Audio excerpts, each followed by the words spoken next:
Hasan Uzak. Arkadan gelen mi?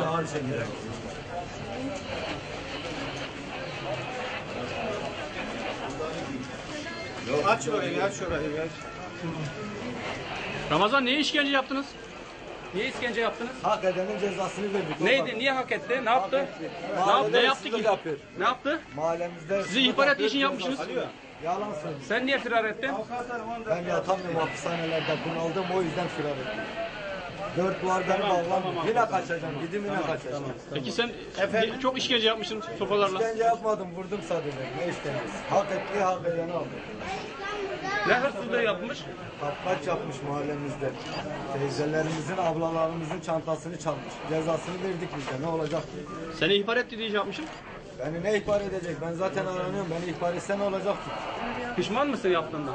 Hak etti, hak cezasını verdik. Hiç de pişman değilim.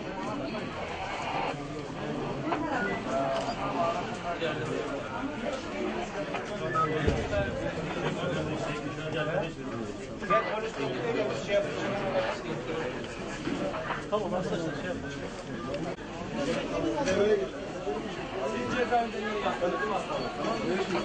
Siz niye yattınız cezaevinde? Cezaevinde yaralama, tehdit. Boşun olaylar. Bu tarafa geçin. Diğer tarafa geçin.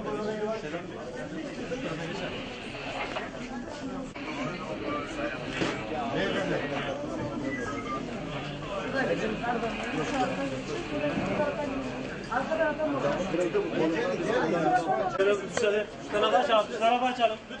Açalım. Müsaade edin. Müsaade edin.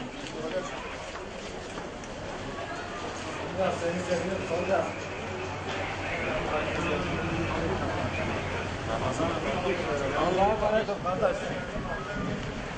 Bizim yolumuz uzun, hapishaneler bizi bekliyor.